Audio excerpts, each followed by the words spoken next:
Okay, team, let's walk through this. So the reason I put this video together is because I feel like there's a lot of coaches that still don't feel fully comfortable running their clients through photoshoot processes. Like, not necessarily the prep. I think the prep, most coaches realize by now that a photoshoot prep is just a very long diet. It's nothing particularly complicated. You don't even necessarily really need to go through a peak to get someone in very, very good photoshoot shape. But if it is your first photo shoot day, running through that process and feeling as comfortable as possible can sometimes feel like you're relying on the efficacy of the photographer. And the issue with that is, unless you've booked a very, very good photographer, you might be left feeling a little bit unsatisfied.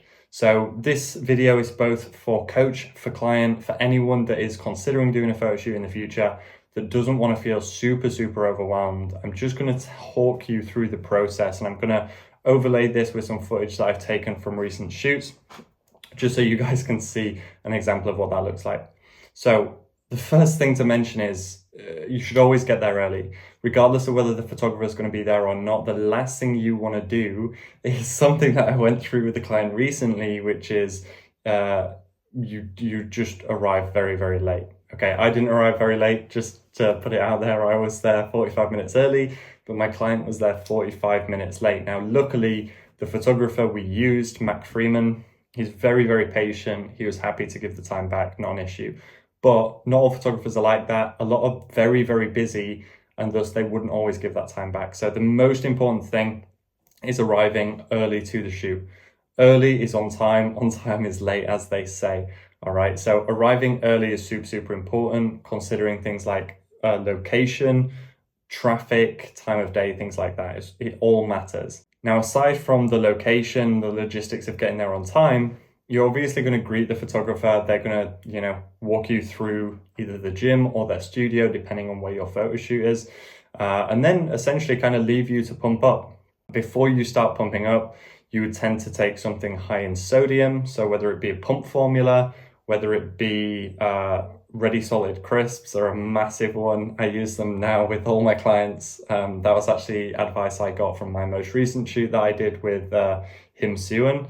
And he gave, phenomenal advice when it came to peaking, and the Ready Solid crisps, fantastic, because it's just a vessel for driving salt into the body, which really helps you pump up. All right, so Ready Solid crisps or something high in sodium, maybe a couple of sweets, and then you go around, you pump up. As you're pumping up, you might have a few more sweets, and then by this point, you should be able to analyze kind of how the physique is looking. Now, when you're pumping up, it's really, really important, especially for males, because they'll pump up a little bit better, that we just really pump up the upper body. Like, the lower body doesn't really need a massive pump up, and actually sometimes the pump, you might have noticed in your training, the pump can take away from your definition. So we don't really pump up the lower body, we just pump up the upper body, and we do a circuit session, all right? We don't need to do individual exercises. We would just do some form of press or fly for the chest. We would do a row or a pull down for the back. Then we would do lateral raises, which are super, super valuable for photo shoot physiques, and then a tricep and a bicep exercise. That really is about it. And you would circuit those 5 exercises for 2 to 3 rounds, depending on how well the person pumps up. Okay, so now we want to analyze how the physique is looking. We're going to use a mirror, have obviously the client in the clothing that they're going to wear for the shoot. So if it's a man, if it's a male, we would do a topless. If it was a female, it might be shorts and a sports bra. And we're going to look at how things are looking. We're going to be like, cool, do we need any more pumping up, or are we about there? If we decide we're about there and we're happy, we then start to apply oil to the physique.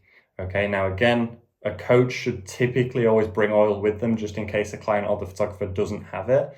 And I tend to use just coconut oil. It's the easiest for me to access.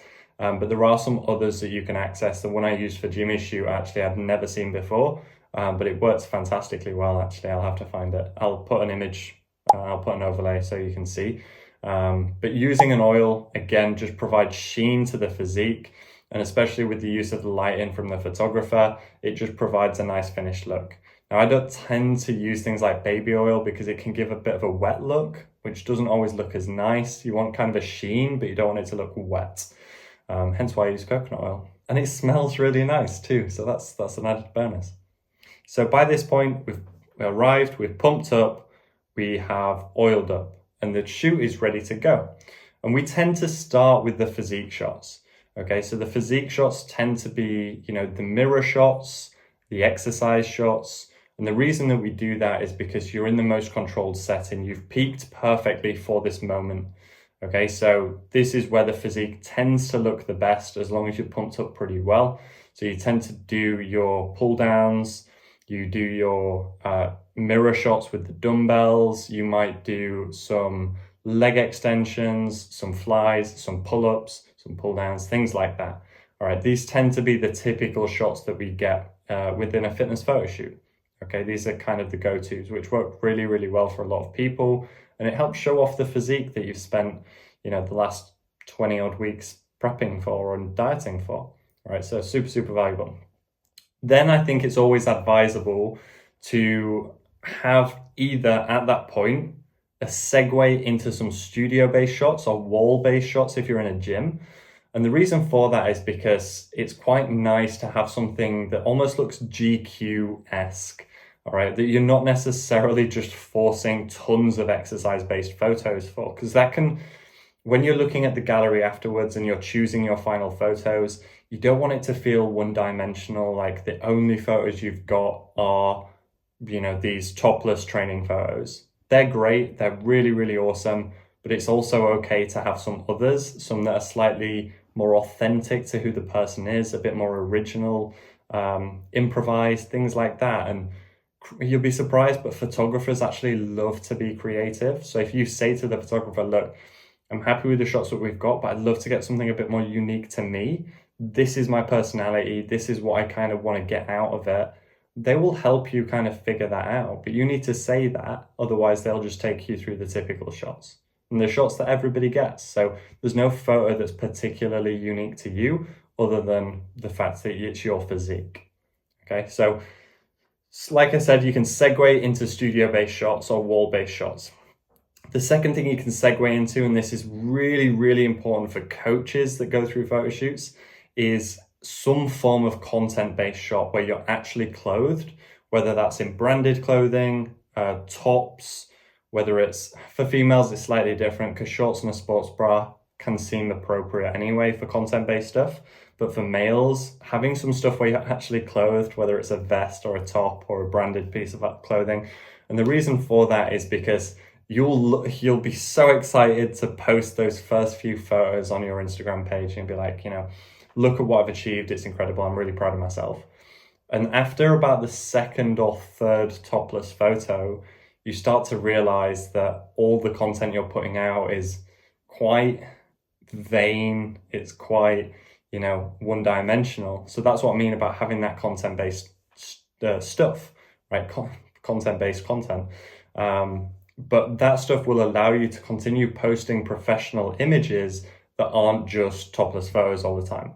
Okay, so that, like I said, it might be in a vest, it might be still training but in clothes, or it might be just really moody kind of photos. Again, like I'll maybe show you one of Jimmy's so you can see what that looks like. Okay, and that's really, really valuable as well. Okay, so by this point, you have arrived, you've done your pump up and you've had your, pre-workout stuff. You have done your physique-based shots. Then you've segued into your stylized content and your clothed content and things like that. Okay, that is typically the trajectory of a photo shoot. Okay, you'll be surprised how fast this event happens. Some photographers shoot for about an hour and a half, some for like 2.5 hours.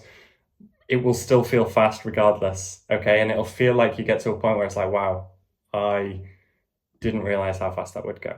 But that's okay. That's cool. There's also a really lovely moment in that shoot where the photographer tends to show the client what that photo looks like and what the client looks like from the photographer's side of things. And that's such a lovely moment as well, right? Because the client tends to look at it and they're like, wow, yeah, I didn't realize that was what I was showcasing, which is really, really cool. So yeah, that's an inside out kind of view of what a photo shoot day would look like.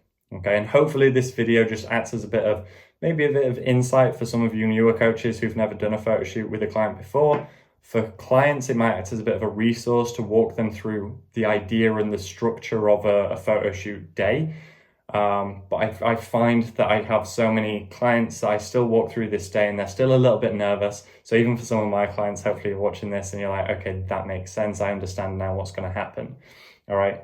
Some things that I would advise post-shoot: have some form of social meal to have after, but don't feel pressure to binge and have all these foods because other people have them and that's normalized. It's completely fine, and something that I was incredibly proud of Jimmy for doing at our photo shoot was he turned around to me and said, Jack, I'm just going to return to my normal food because my cravings aren't crazy. I don't feel too bad. And then my social meal will be with Vanessa, who's his missus, will be with Vanessa because we missed her birthday meal. So we'll go out for something. And I think that's a really, really nice way to celebrate, because there's so many people that post-shoot will just have tons of different kinds of foods. And, I've been there. The first photo shoot I did, it was like, I did it down in Chichester and drove like 8 hours all the way back up to Leeds at the time because there was tons of traffic. I think it was Manchester, actually. I think we went back to Manchester. And, upon the drive back, I was consuming different things that I'd got from Christmas markets because it was December. So there's loads of like different like muffins and things like that. And then we got back and I ordered a large Domino's, tons of sides, and I was laid in bed and I felt awful. I had this massive downswing from being on such a high at my photo shoot where I felt like I looked incredible, as best I've ever looked. And then I had this massive downswing where I felt the blues because my photo shoot process was over, and I felt incredibly bloated, and it was just not a nice place to be. So don't feel that pressure like you have to be doing that. I know some of you guys will have tons of cravings when you finish a prep, and it's kind of like the floodgate opens, but it's okay to just ease yourself into that freedom of food and not feel loads of need and pressure to overconsume all this food. Okay, that's completely fine. Okay, cool. I think that's the last thing I wanted to say. Guys, I know I've not got many videos out on my YouTube channel right now, but if you do find this kind of content valuable and you want to see more insights into a coach that's done this many, many times with different clients, and I just want to help give a slightly longer format of value rather than, imagine trying to condense this like 12-minute video into 3 minutes. Into 90 seconds for Instagram, it's just never going to happen. So hopefully you find this valuable. Guys, if you're a coach and you've got clients that are nervous about the photo shoot day, send them this video. If you are a client or you're someone that's going through that photo shoot process, you can always reach out and message me on Instagram at Jack A Coaching. I'm always happy to help out. This is what I love to do. And if you did find this valuable, if you do want to see more content like this in the future, then please hit like, hit subscribe, and I will see you in the next video.